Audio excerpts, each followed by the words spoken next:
Para on Lore must try new and young director like Direk Daryl Yap.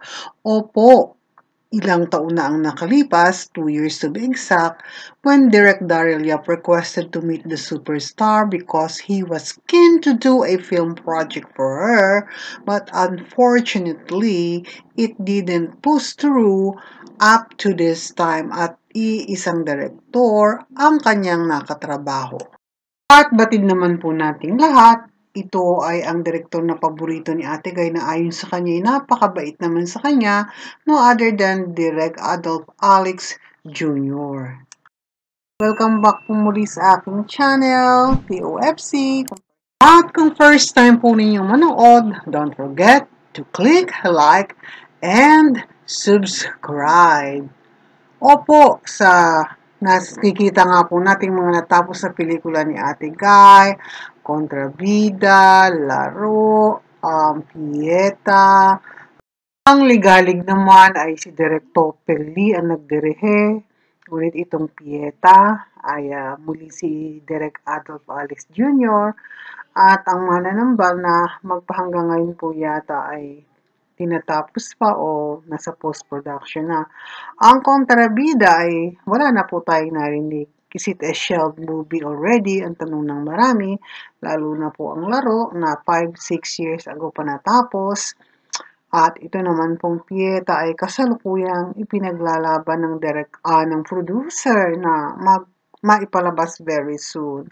At talaga namang nakita natin sa trailer na karapat-dapat mapanood sana sa film festival, subalit hindi nga po ito pinalad na makapasok ngayong kasalukuyang taon for MMFF.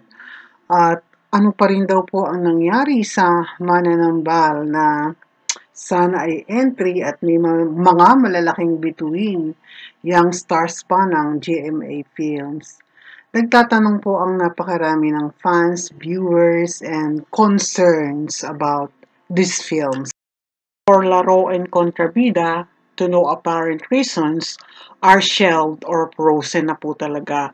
Is there any possibility of showing? But the truth, real talk, sabi nga po ng marami ng fans ay non-showing na po or no viewing.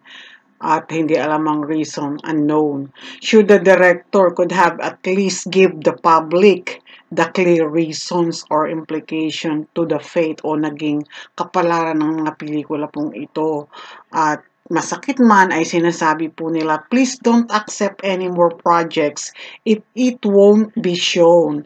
Think of the filmmakers as well, the producers.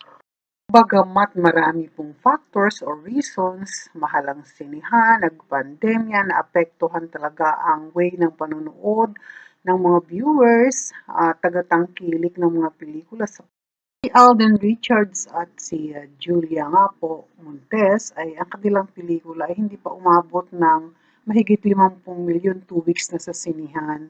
At talaga naman pong ang mga fans din naman ni Ate Guy ay nagwi-wish ng maganda sana daw po try Daryl Yap at muli mabalik sa tambalan nila ni Direk Brillante Mendoza sa mga susunod niyang proyekto.